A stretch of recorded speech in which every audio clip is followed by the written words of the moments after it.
Hello and welcome back. Today I'm here with an update where the Duke of Sussex has sat down for an exclusive with theguardian.com, so settle in for these highlights. So the article starts off by saying it's about midnight, it's raining, a small group is huddled around a lonely roadside cafe somewhere near the border between Poland and Ukraine. It goes on to say that one of the bedraggled men wondered out loud why on earth the owner of the cafe would choose to close now, when surely this must have been the busiest it had ever been.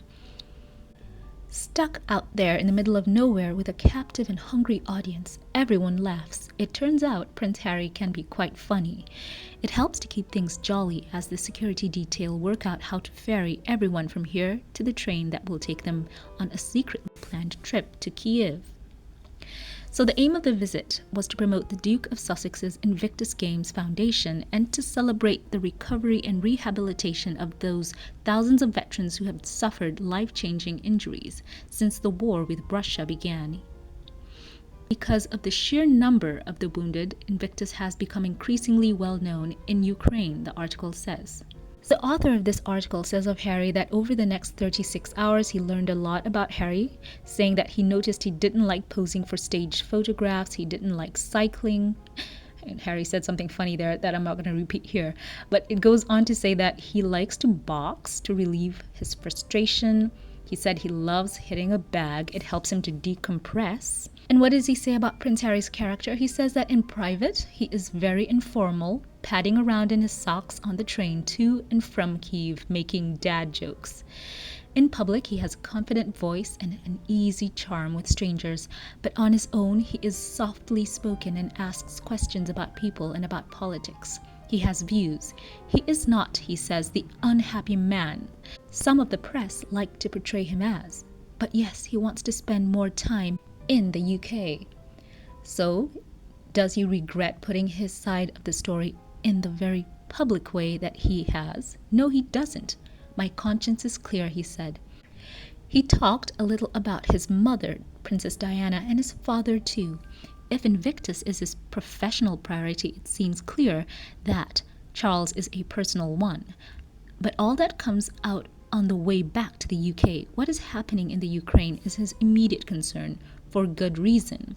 So they take pictures. We see pictures here of Prince Harry. The article talks about the shocking statistics about those who have been affected by the war.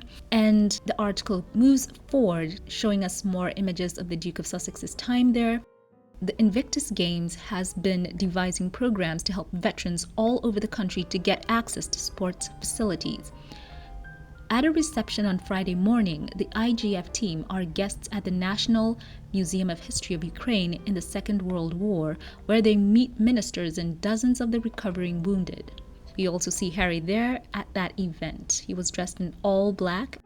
The article here says, sports recovery and rehabilitation did not exist in Ukraine before Invictus, end quote.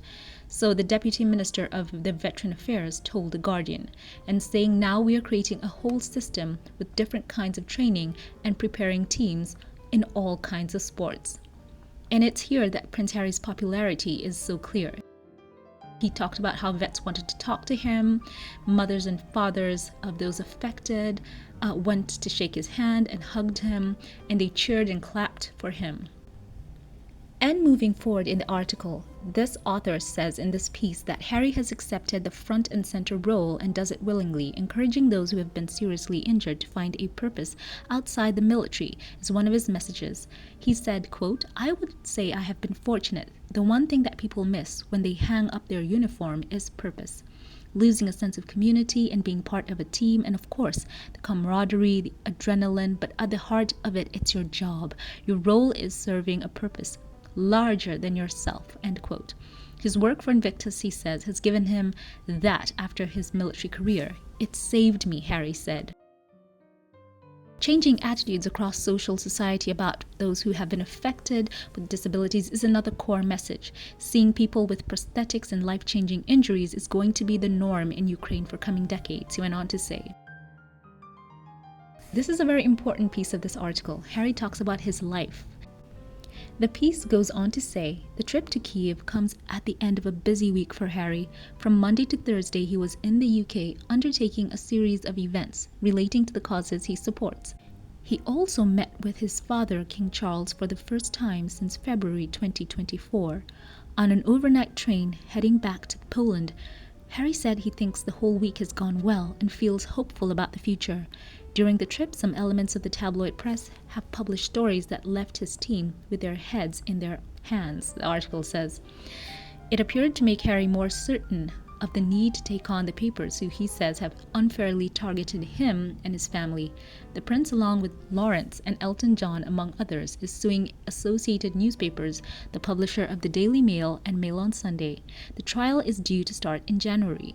So Harry said, quote, "Yes, I have enjoyed the week. I have always loved the UK, and I always will love the UK. It's been good to reconnect with the causes I am passionate about. I have been able to spend time with people that I have known for so long. It is hard to do it from far away." End quote. He added, quote, "It's only in certain elements of the press where you see this talk of me being down or saying I'm not smiling. This comes from people who think they know what I'm thinking and how I'm feeling. They are wrong. I think parts of the British press want to believe that I'm miserable, but I am not. I'm very happy with who I am, and I like the life that I live."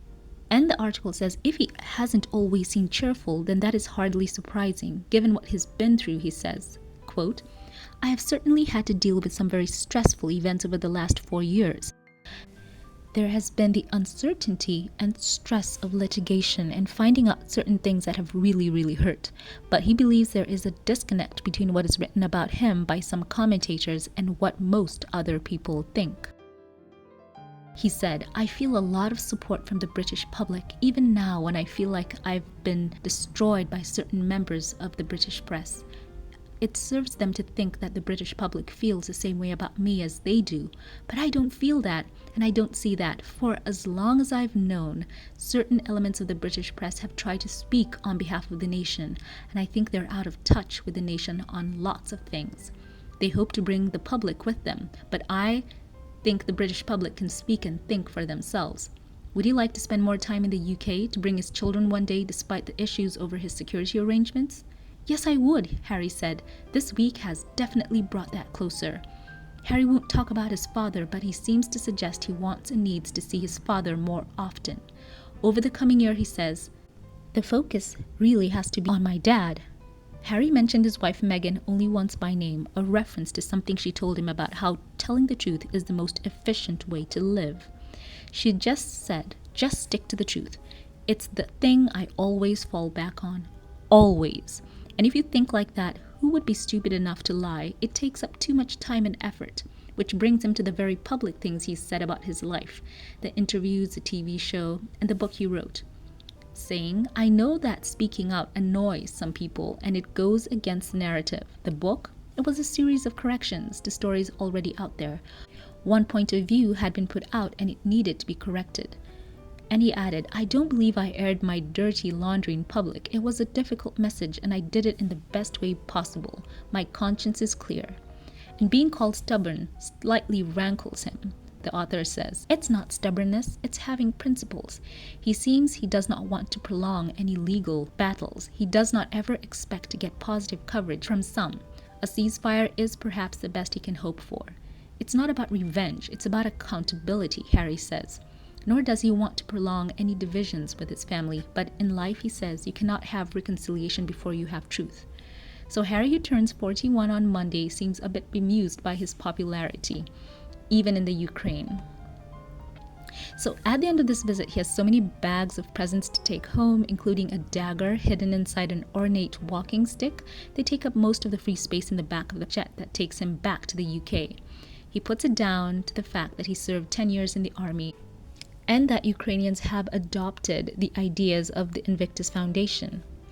So there is where I'm going to sum up the highlights of this article. I love how he talks about the fact that he is very happy and that his conscience is clear about him talking about his life and putting out the correct perspective, because he said there was already one out there. So all he was doing was trying to get his own narrative out there, which is a-okay. So this is a fantastic article. Meghan as well has shared on her Instagram that her man is back in town with this Instagram post. So I'm guessing they are all sitting down, debriefing, and welcoming Harry back with hugs and cuddles and kisses from the little ones. So I wanted to share this with you. Share your thoughts with me on this in the comment section below.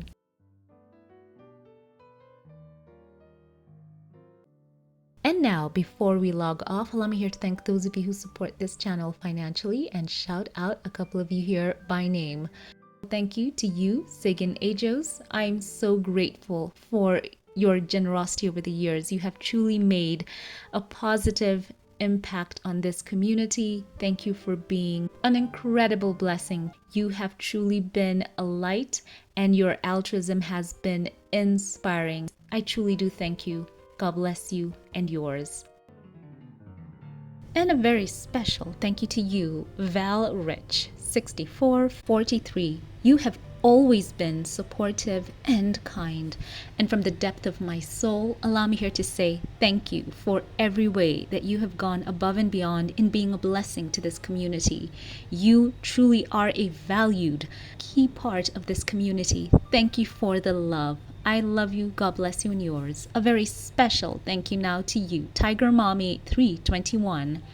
God bless you. I appreciate your thoughtfulness and what a blessing you are in my life. I am so happy and pleasantly surprised to see the notification of your giving. Thank you for your kind gesture. You are a treasure, and I'm so grateful to God for you. And you mean a lot to me. I appreciate you. Thank you and God bless. Once again, thank you to all who support this channel financially, to those who like, comment, and share. I appreciate you all. If you liked this update, give it a thumbs up, click subscribe, follow on social media. Links will be in the cards and in the pinned comment. I love you all. Have a great day and keep it here for more. And I will catch you in the next one. Have a blessed one.